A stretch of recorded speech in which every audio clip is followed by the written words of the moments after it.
Os Nefilim surgiram de uma união proibida entre os filhos de Deus e as filhas dos homens, descrita em Gênesis capítulo 6, versículos 1 a 4. Essa união era uma aberração espiritual, um resultado direto da corrupção introduzida pelos anjos caídos. O propósito dessa junção foi distorcer a criação humana, tentando impedir o plano redentor de Deus, que previa o nascimento do Messias. A corrupção genética causada por essa mistura foi tão grande que Deus decidiu enviar o dilúvio para purificar a terra e preservar a linhagem pura de Noé. Esses gigantes, chamados Nefilim, eram conhecidos por sua força e estatura extraordinárias, sendo descritos como homens de renome e poderosos na terra. Muitos estudiosos acreditam que Satanás usou seus anjos para corromper a humanidade, buscando impedir que o Salvador nascesse de uma linhagem pura, conforme prometido em Gênesis 3:15. A presença dos Nefilim agravou a maldade da humanidade, que já estava afastada de Deus, levando a uma degradação moral e espiritual sem precedentes. O propósito de Satanás, ao criar os Nefilim, era destruir o plano divino de redenção. Se toda a humanidade estivesse corrompida por essa mistura genética, o Messias não poderia nascer, e o plano de Deus para a salvação estaria comprometido. A união entre seres celestiais e humanos foi uma afronta direta à ordem de criação de Deus, resultando na manifestação desses seres que simbolizavam a rebelião contra o Criador. Deus, então, viu que o nível de maldade havia atingido um ponto sem retorno. A decisão de enviar o dilúvio foi uma resposta a essa corrupção generalizada. Noé, descrito como perfeito em suas gerações, foi escolhido por sua integridade e por sua linhagem não contaminada, garantindo a preservação da humanidade como Deus a criou. O dilúvio não apenas eliminou os Nefilim, mas também todos os que haviam sido corrompidos por sua influência. É importante ressaltar que, apesar da destruição dos Nefilim pelo dilúvio, a influência do pecado permaneceu. Mesmo após o dilúvio, encontramos relatos de gigantes em diversas partes da Bíblia, o que sugere que a semente da corrupção ainda persistia de alguma forma, especialmente nas terras ocupadas pelos inimigos de Israel. Esses gigantes, embora não tão numerosos quanto antes, continuaram a desafiar o povo de Deus, como evidenciado na história de Davi e Golias.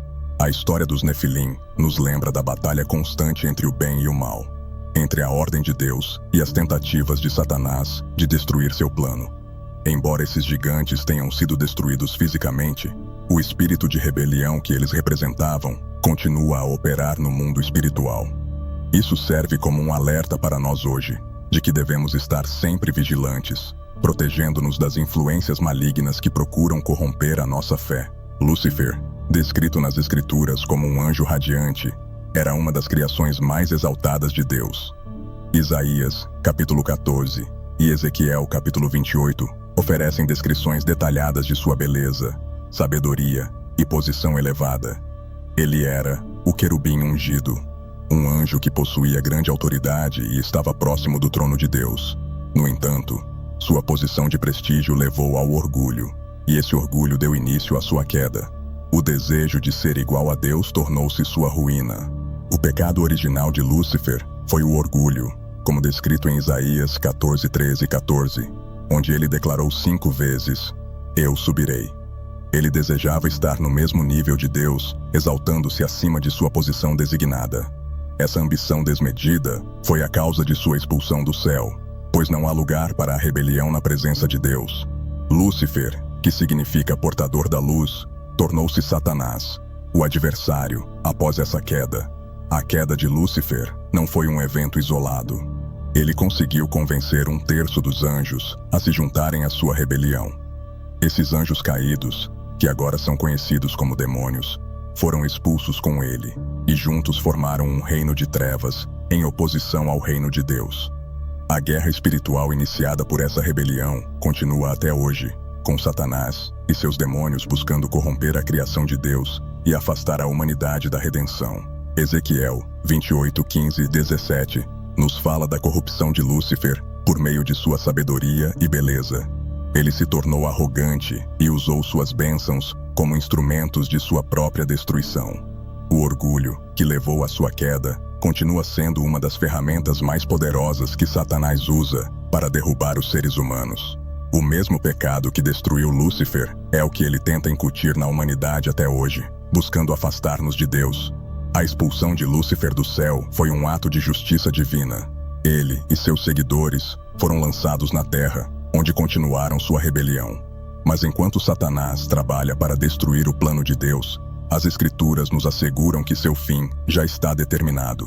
A vitória final de Cristo, anunciada em Apocalipse, selará o destino de Satanás, que será lançado no lago de fogo.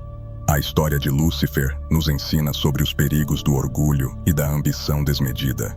Enquanto ele foi criado para ser uma criatura magnífica, sua queda é um lembrete de que até mesmo os mais elevados podem cair quando se afastam da humildade e da obediência a Deus.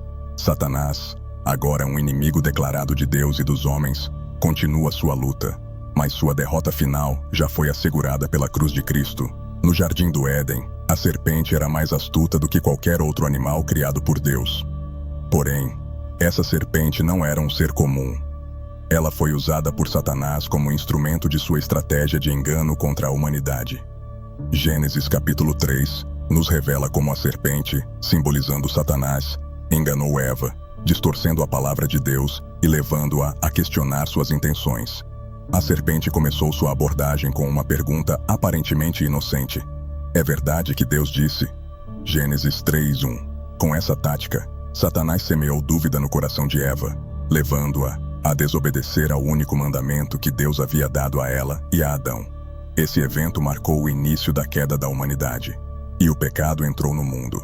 A serpente, símbolo da astúcia e da traição, tornou-se o primeiro agente visível do mal na terra. Após a desobediência de Eva e Adão, a serpente foi amaldiçoada por Deus. Em Gênesis 3:14, Deus declara que a serpente rastejaria sobre o ventre e comeria pó, uma imagem simbólica do destino humilhante de Satanás. Essa maldição não era apenas física, mas também espiritual, indicando a batalha eterna entre a semente da mulher, os descendentes humanos, e a semente da serpente, os seguidores de Satanás. Essa profecia apontava para a eventual derrota de Satanás pelo Messias. A promessa de Gênesis 3:15, conhecida como o proto-evangelho, anuncia que a semente da mulher esmagaria a cabeça da serpente, enquanto esta feriria o calcanhar do descendente. Essa passagem é amplamente interpretada como a primeira profecia sobre a vinda de Cristo, que através de sua morte e ressurreição, derrotaria Satanás e o poder do pecado. A serpente foi usada como um instrumento de engano, mas Deus já havia preparado o caminho para a redenção. A serpente no Éden também nos ensina sobre os métodos de Satanás. Ele usa engano, distorção da verdade e apelos aos desejos humanos para afastar as pessoas de Deus. A tentação de Eva envolveu a atração física. O fruto parecia bom para comer. O apelo ao conhecimento, serão como Deus, e o desejo de poder. Esses mesmos elementos continuam sendo usados por Satanás para enganar e destruir até hoje. Por fim, a serpente é um lembrete constante de que, apesar de Satanás ser astuto, Deus é soberano. Embora a serpente tenha sido um agente da queda, Deus transformou essa tragédia em uma oportunidade para revelar seu plano de salvação. O sacrifício de Cristo na cruz esmagou a cabeça da serpente, garantindo a vitória final sobre o pecado e a morte. Após assassinar seu irmão Abel, Caim foi confrontado por Deus e condenado a uma vida de vagância e isolamento. Gênesis capítulo 4 descreve como Caim, ao invés de se arrepender, protestou contra o castigo, temendo que outros o matassem. Em resposta, Deus colocou uma marca em Caim, uma espécie de sinal protetor que impediria que ele fosse morto por vingança. Essa marca, no entanto, também era um símbolo do preço do pecado e das suas consequências duradouras. Caim não apenas matou Abel por inveja, mas também rejeitou a oportunidade de arrependimento quando confrontado por Deus. Ao invés de confessar seu pecado, ele tentou fugir da responsabilidade, o que agravou ainda mais sua situação. O pecado de Caim era duplo: o assassinato de seu irmão e a rebeldia contra a correção de Deus. Como resultado, ele foi separado da presença divina, tornando-se um fugitivo na terra.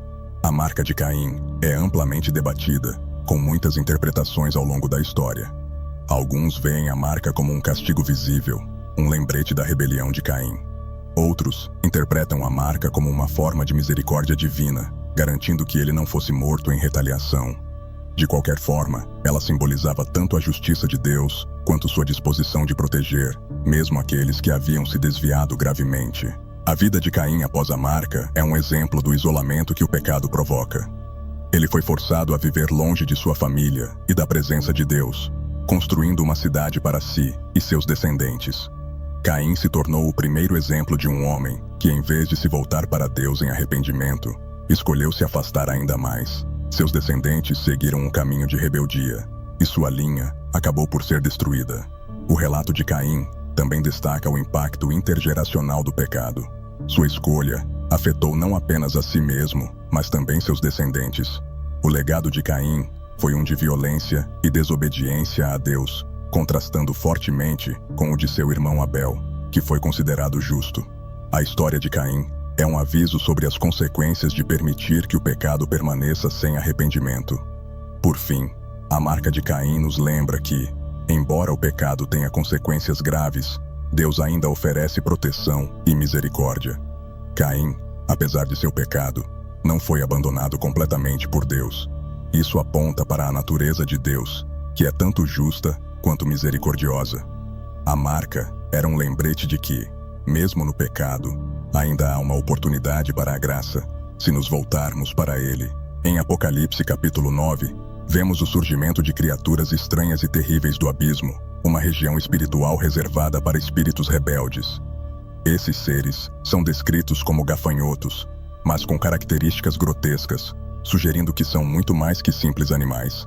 Esses demônios foram aprisionados após a rebelião celestial, provavelmente os mesmos mencionados em Judas, versículo 6, onde anjos que abandonaram sua posição original foram acorrentados até o dia do julgamento. A liberação desses demônios durante os tempos finais é um evento que traz grande terror à Terra. Eles não têm permissão para matar os humanos, mas para atormentá-los por um período de 5 meses, causando dor indescritível. Esses demônios são uma manifestação do caos e da destruição que o pecado gera, mostrando como seres criados para a glória de Deus podem se tornar instrumentos de tormento quando rejeitam sua autoridade. Os demônios do abismo são um lembrete claro do poder destrutivo do pecado. Esses seres, que outrora eram anjos, escolheram seguir Lúcifer em sua rebelião contra Deus. Como resultado, eles foram lançados no abismo, um lugar de confinamento até o julgamento final. A visão desses demônios em Apocalipse revela o poder destrutivo do pecado e a gravidade de se rebelar contra a ordem de Deus. Embora o tormento trazido por esses demônios seja temporário, ele serve como um aviso para a humanidade sobre a seriedade do julgamento divino. A libertação desses seres do abismo simboliza o julgamento final de Deus sobre o pecado. Aqueles que se afastam de sua graça enfrentarão consequências terríveis, tanto física quanto espiritualmente. Esse evento apocalíptico é um lembrete do destino reservado para os que persistem na rebelião. Além disso, a presença desses demônios do abismo ilustra a guerra espiritual que continua a ser travada nos bastidores da existência humana. Enquanto nós vivemos nossas vidas na Terra, há uma batalha espiritual acontecendo constantemente entre as forças do bem e do mal. Os demônios aprisionados no abismo aguardam sua liberação para causar destruição, mas sua eventual derrota já está assegurada pela vitória de Cristo na cruz. Essa passagem também nos ensina que o julgamento de Deus é certo, mas controlado. Mesmo quando esses demônios são soltos, seu poder é limitado pelo próprio Deus. Eles só podem agir até certo ponto, o que nos lembra que, apesar de todo o caos que o pecado causa, Deus continua no controle e trará um fim definitivo a todas as forças malignas no tempo designado. Golias, o gigante derrotado por Davi, é um dos personagens mais conhecidos da Bíblia e é frequentemente associado aos remanescentes dos Néfilim, os gigantes mencionados em Gênesis capítulo 6. Em 1 Samuel capítulo 17, encontramos Golias descrito como um guerreiro imponente dos filisteus, com uma altura estimada em mais de 2,70 metros. Ele desafiou o exército de Israel e insultou o Deus de Israel, mostrando não apenas seu tamanho físico, mas também sua arrogância e rebelião espiritual. A presença de Golias e outros gigantes na Terra Prometida era uma fonte de terror para o povo de Deus. Esses gigantes, como os descendentes de Anak, mencionados em Números, capítulo 13, eram temidos por sua força e poder. sendo vistos como obstáculos quase intransponíveis. No entanto, a vitória de Davi sobre Golias demonstrou que, mesmo o mais formidável dos inimigos, físico ou espiritual, não pode prevalecer contra a força e o favor de Deus. A história de Golias nos oferece uma poderosa metáfora sobre a batalha espiritual entre o bem e o mal. Golias, com seu tamanho colossal, representava a arrogância e a força bruta do mundo que desafia a soberania de Deus. Davi, por outro lado, simbolizava a fé pura e a confiança em Deus. Com uma simples funda e algumas pedras, Davi derrotou o gigante, provando que a verdadeira vitória pertence àqueles que confiam no Senhor, não na força física ou na habilidade humana. É interessante notar que Golias, sendo um gigante, pode ter sido um descendente dos Nefilim. Embora o dilúvio tenha eliminado os Nefilim originais, a presença contínua de gigantes após o dilúvio sugere que a semente da rebelião ainda estava presente em algumas partes da terra. Golias pode ser visto como um remanescente dessa linhagem, um último bastião da corrupção que Deus pretendia eliminar com o dilúvio. A vitória de Davi sobre Golias também aponta para a vitória definitiva de Cristo sobre Satanás. Assim como Davi, um jovem pastor aparentemente fraco, derrotou um gigante inimigo do povo de Deus, Jesus, em sua humildade e aparente fraqueza na cruz, derrotou o maior inimigo da humanidade, o pecado e a morte. A queda de Golias é uma antecipação da queda final de Satanás, que ocorrerá quando Cristo retornar em glória. Finalmente, Golias nos ensina que não importa o tamanho ou a força de nossos inimigos, sejam eles físicos ou espirituais, Deus sempre tem o poder de vencer. Davi não confiou em sua própria habilidade, mas na promessa de Deus.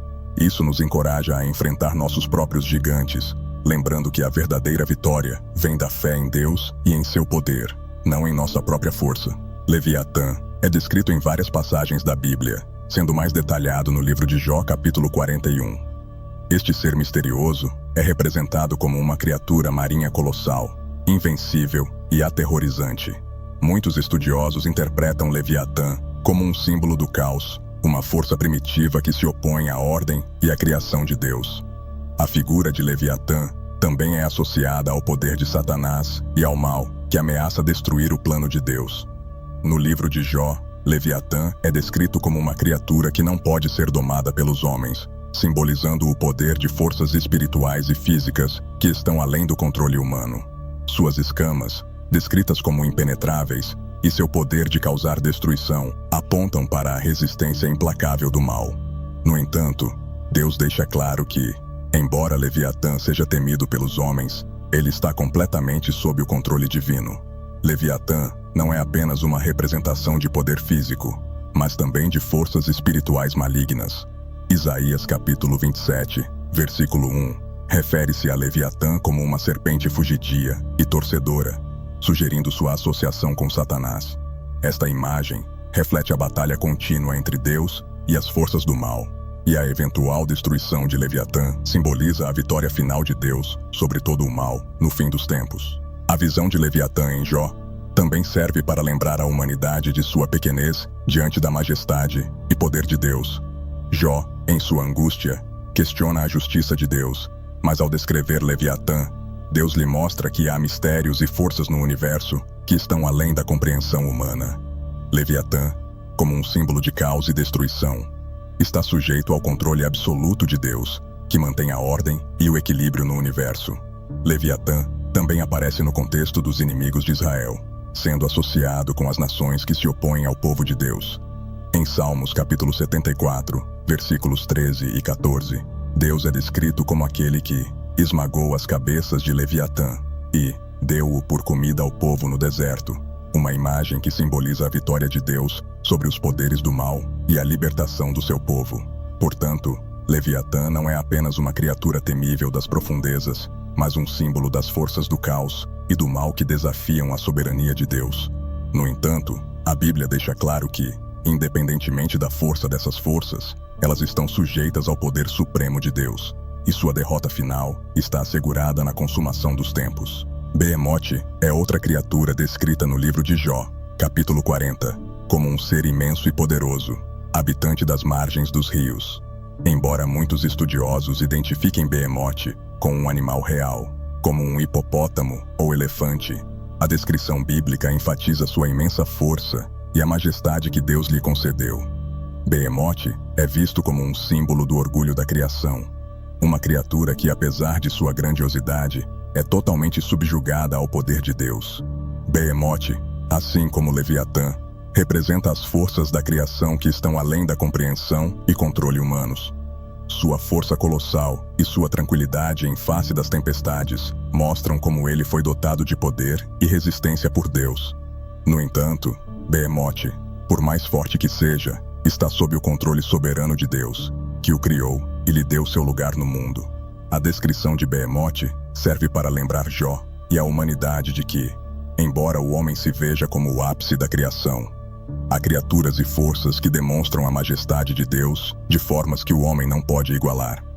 O orgulho de Behemoth em sua força é um reflexo do orgulho humano, que muitas vezes se esquece de sua dependência de Deus. Assim como Behemoth, o homem deve reconhecer que sua força e posição vêm de Deus e são controladas por ele. O orgulho de Behemoth é uma lição para Jó sobre o equilíbrio entre a grandeza da criação e a humildade diante de Deus. Jó, que estava questionando os desígnios divinos, é lembrado de que, mesmo as criaturas mais imponentes da terra, como Behemoth, existem sob o domínio de Deus e vivem de acordo com seus propósitos. Behemoth pode ser forte, mas sua força é limitada e regulada pelo Criador. O significado espiritual de Behemoth está enraizado no conceito de humildade diante do poder de Deus. A força de Behemoth é impressionante, mas é Deus quem lhe deu essa força. Da mesma forma, os seres humanos, que muitas vezes se orgulham de suas realizações e capacidades, devem se lembrar que tudo o que têm vem de Deus. O verdadeiro poder e a verdadeira força pertencem a Deus, e devemos reconhecer nossa dependência dele. Por fim, a descrição de Behemoth nos ensina que até mesmo as criaturas mais poderosas são parte do plano divino e são controladas por Deus. O orgulho e a autossuficiência podem ser tentadores, mas a lição de Behemoth é que a verdadeira grandeza está em reconhecer a soberania de Deus sobre todas as coisas. Como Jó aprendeu, devemos nos submeter ao poder de Deus e confiar em seus desígnios, mesmo quando não os compreendemos totalmente. Em Números capítulo 22, encontramos o relato incomum de Balaão e sua jumenta falante. Este evento sobrenatural não foi simplesmente um ato isolado de milagre, mas uma intervenção direta de Deus para impedir Balaão de seguir em um caminho de desobediência. Balaão, um profeta contratado para amaldiçoar Israel, foi advertido por meio de um evento extraordinário. Sua própria jumenta começou a falar com ele. A jumenta de Balaão viu o anjo do Senhor bloqueando o caminho, enquanto Balaão, cegado por sua ganância, não percebeu a presença divina.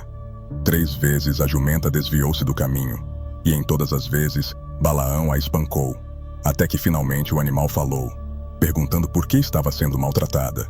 Esta ação sobrenatural serviu como um alerta claro para Balaão de que ele estava em grave erro, indo contra a vontade de Deus. O diálogo entre Balaão e sua jumenta é tanto cômico quanto profundamente simbólico.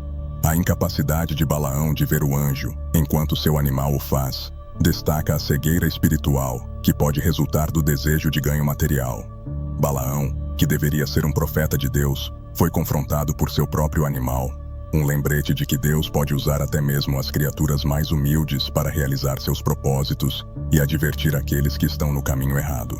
A jumenta falante também simboliza o controle soberano de Deus sobre toda a criação. Quando Balaão ignorou as advertências divinas, Deus usou um meio inesperado para impedi-lo de cometer um erro fatal. Isso mostra que Deus pode e vai intervir de maneiras inesperadas quando estamos nos desviando de seus caminhos, mesmo que isso envolva algo tão improvável quanto uma jumenta falante. A história de Balaão e sua jumenta nos ensina sobre a importância de estar espiritualmente atento às advertências de Deus. Muitas vezes, assim como Balaão, podemos ser cegos para as direções e intervenções de Deus devido aos nossos próprios desejos e ambições. Deus pode usar qualquer meio para nos advertir, e é crucial estarmos dispostos a ouvir, independentemente de quão incomum ou inesperado o mensageiro possa ser. Finalmente, o desfecho da história de Balaão mostra que, embora ele tenha tentado amaldiçoar Israel, Deus transformou suas maldições em bênçãos. A jumenta de Balaão foi um instrumento de misericórdia divina, lembrando-nos de que Deus sempre terá a palavra final, mesmo quando as forças da rebelião tentam se opor aos seus planos. Esta história nos encoraja a confiar que Deus sempre trabalha para o bem daqueles que o amam, mesmo em situações aparentemente adversas. Em Êxodo capítulo 12, durante a última e mais devastadora praga sobre o Egito, o anjo destruidor é enviado por Deus para executar o juízo sobre os primogênitos egípcios. Esse anjo, também conhecido como o anjo da morte, foi o responsável por matar todos os primogênitos, desde o filho de Faraó até o filho mais humilde dos egípcios, bem como os animais. No entanto, o povo de Israel foi poupado dessa tragédia, pois seguiu a instrução divina de marcar as portas de suas casas com o sangue de um cordeiro. A presença do anjo destruidor simboliza o poder e a justiça de Deus em ação. Ele não é um ser criado pelo pecado, mas um agente da justiça divina, enviado para cumprir o julgamento contra o Egito pela opressão ao povo de Deus. Esta praga foi o golpe final que forçou Faraó a libertar os israelitas da escravidão, demonstrando que a desobediência a Deus tem consequências severas. O anjo destruidor é um lembrete de que Deus é justo e punirá o pecado. O conceito do anjo destruidor também nos ensina sobre o papel do sacrifício e da redenção. O sangue do cordeiro, que foi colocado nos umbrais das portas dos israelitas, impediu o anjo de entrar e causar destruição nas suas casas. Este evento aponta para o sacrifício futuro de Jesus Cristo, o Cordeiro de Deus, cujo sangue nos redime do pecado e nos livra da condenação eterna. A morte dos primogênitos egípcios é um prenúncio da justiça divina que, sem a intervenção redentora de Cristo, cairia sobre toda a humanidade. O papel do anjo destruidor nos lembra que Deus tem controle absoluto sobre a vida e a morte. Enquanto o Egito experimentou a ira de Deus por causa de sua desobediência e endurecimento de coração, os israelitas foram poupados pela obediência ao comando divino. Esta distinção entre os que estão sob a proteção de Deus e os que estão fora de seu favor é uma lição poderosa sobre as consequências da rebeldia contra a vontade divina. Além de ser uma figura de juízo, o anjo destruidor também pode ser visto como um símbolo da passagem da antiga escravidão para uma nova liberdade. Com a libertação dos israelitas após essa praga, vemos a transição de um povo oprimido para uma nação livre. Isso reflete a libertação que Cristo oferece aos crentes, libertando-os da escravidão do pecado e da morte, conduzindo-os para a vida eterna. Por fim, o anjo destruidor ilustra a seriedade do pecado e o poder do julgamento de Deus. No entanto, também aponta para a misericórdia divina, que provê uma maneira de escape através do sacrifício e da obediência. Assim como os israelitas foram protegidos pelo sangue do Cordeiro, somos protegidos pela obra redentora de Cristo, o Cordeiro Imaculado, que nos liberta do poder da morte e nos garante a vida eterna. A praga das rãs, uma das 10 pragas que Deus enviou sobre o Egito, é descrita em Êxodo capítulo 8. Embora as rãs em si não sejam criaturas malignas, sua multiplicação descontrolada e invasiva tornou-se um símbolo do caos e da persistência do pecado. As rãs cobriram toda a terra, invadindo casas, camas, fornos e utensílios de cozinha, tornando a vida no Egito insuportável. Este evento é um exemplo claro de como algo aparentemente inofensivo pode se tornar uma praga quando não está sob o controle divino. As rãs se tornaram um incômodo extremo, refletindo como o pecado, quando não tratado, pode se espalhar e sufocar a vida espiritual e física. Assim como as rãs ocuparam cada canto do Egito, o pecado, quando não confessado e abandonado, pode invadir cada aspecto da vida de uma pessoa, destruindo sua paz e afastando-a de Deus. A praga das rãs ilustra que o pecado não pode ser ignorado, pois ele cresce e se multiplica, eventualmente afetando tudo ao redor. Essa praga também é uma lição sobre o orgulho e a obstinação do coração de Faraó. Mesmo após ver o poder de Deus através das pragas anteriores, ele continuou a endurecer o coração, recusando-se a libertar o povo de Israel. As rãs simbolizam a persistência do pecado e da rebelião, que assim como Faraó, recusam-se a se submeter à vontade de Deus. O endurecimento do coração de Faraó levou à intensificação das pragas, mostrando que a resistência a Deus só traz maior juízo. Além disso, as rãs eram adoradas no Egito, associadas à deusa Requete, que tinha a forma de uma rã, e era considerada deusa da fertilidade e do parto. Ao enviar a praga das rãs, Deus demonstrou seu poder sobre os falsos deuses do Egito, destruindo qualquer noção de que Requete poderia proteger ou abençoar o povo egípcio. As rãs, que antes eram consideradas sagradas, tornaram-se um símbolo de julgamento e destruição, revelando a futilidade da idolatria. Após Faraó finalmente implorar a Moisés para remover as rãs, Moisés orou, e as rãs morreram em massa, enchendo o Egito com o odor de decomposição. Isso reflete o fim inevitável do pecado, a morte. Quando o pecado é finalmente confrontado, ele deixa para trás consequências dolorosas e difíceis de suportar. A remoção das rãs não trouxe alívio imediato, mas uma nova forma de sofrimento, assim como o pecado, quando exposto, deixa cicatrizes que podem demorar a cicatrizar. Por fim, a praga das rãs nos ensina que Deus tem o poder de intervir diretamente na vida das pessoas, trazendo à tona os pecados escondidos e os expondo à luz. Mesmo algo aparentemente insignificante, como a presença de rãs, pode se tornar um lembrete poderoso de que o pecado nunca deve ser subestimado.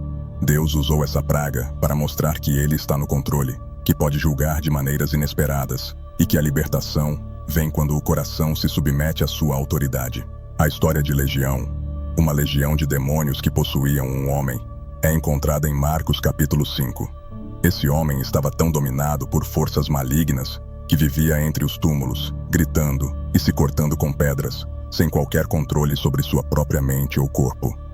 A chegada de Jesus à região trouxe esperança a esse homem, e os demônios dentro dele imediatamente reconheceram a autoridade de Cristo, implorando para não serem enviados para fora da região.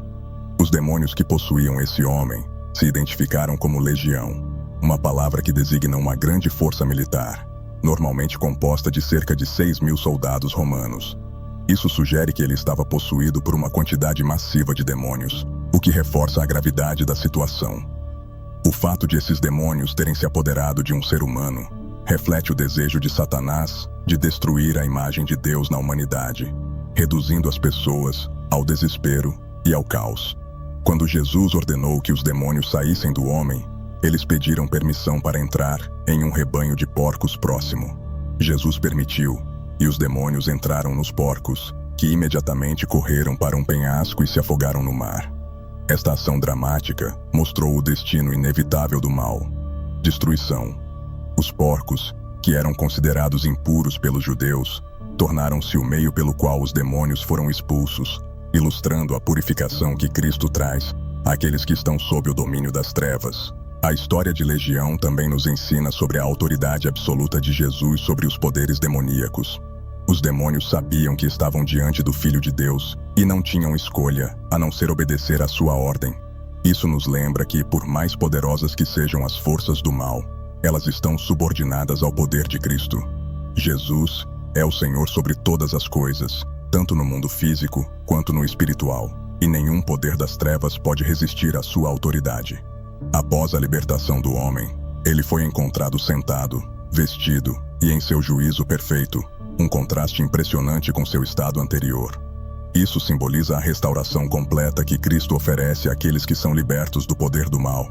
A transformação do homem possuído por legião é um exemplo do que Deus pode fazer na vida de qualquer pessoa que esteja presa pelo pecado ou pelos ataques espirituais. Ele oferece não apenas libertação, mas também restauração total da mente, corpo e alma. Por fim, o evento com Legião nos ensina sobre o impacto da presença de Cristo na vida das pessoas. Enquanto os moradores da cidade ficaram assustados e pediram que Jesus se retirasse, o homem libertado desejava segui-lo. No entanto, Jesus o instruiu a voltar para sua família e testemunhar o que havia sido feito. Isso nos lembra que nossa libertação do pecado e do mal deve ser compartilhada como um testemunho vivo do poder transformador de Cristo, trazendo luz e esperança aos outros. Em Apocalipse capítulo 13, somos apresentados a duas bestas, sendo a segunda frequentemente identificada como a besta que emerge da terra, uma figura associada ao falso profeta. Esta criatura é descrita como tendo 2 chifres como um cordeiro, mas fala como um dragão, simbolizando a natureza enganosa de sua aparência. Embora pareça mansa e inofensiva, sua verdadeira essência é malignidade e destruição. Ela opera como agente do engano, liderando as pessoas à adoração da primeira besta, que surge do mar. A função do falso profeta é principalmente a de engano religioso. Ele realiza grandes sinais e maravilhas, inclusive fazendo descer fogo do céu, tudo com o propósito de convencer a humanidade a adorar a primeira besta. Sua capacidade de enganar as massas ilustra o poder da falsidade e da idolatria. Esta besta simboliza a manipulação espiritual, que ocorre quando líderes religiosos corrompem a verdade de Deus, desviando as pessoas da adoração verdadeira. Além de enganar as massas, a besta do falso profeta também impõe a marca da besta, um símbolo de lealdade à besta e de rejeição a Deus. Aqueles que recebem essa marca são identificados como pertencentes ao sistema mundial corrupto, que se opõe a Deus. Esta marca é uma declaração de submissão à autoridade do mal, e aqueles que a aceitam são excluídos do reino de Deus. Isso destaca o perigo de se conformar aos padrões do mundo e rejeitar a verdade divina. O falso profeta também simboliza a união entre o poder religioso e o poder político na perseguição aos seguidores de Cristo. Ele age em nome da primeira besta, promovendo uma adoração forçada e coordenada. Essa aliança entre religião corrupta e tirania política reflete a natureza do anticristo, que usará todas as formas de engano e controle para consolidar seu domínio global. Esta besta, portanto, não é apenas uma figura religiosa, mas também uma ferramenta de manipulação global. A besta do falso profeta nos alerta sobre o perigo das falsas religiões e dos falsos mestres que deturpam a verdade de Deus. Suas ações são uma advertência para a igreja de todas as épocas sobre a importância de discernir a verdade da mentira. A igreja é chamada a manter-se fiel à palavra de Deus, mesmo diante de sinais e prodígios que possam parecer convincentes, mas que estão enraizados no engano e na rebelião contra Deus. Por fim, a besta do falso profeta será derrotada juntamente com a primeira besta na vinda de Cristo. Apocalipse, capítulo 19, nos mostra que tanto o falso profeta quanto a besta serão lançados vivos no lago de fogo, onde sofrerão a punição eterna.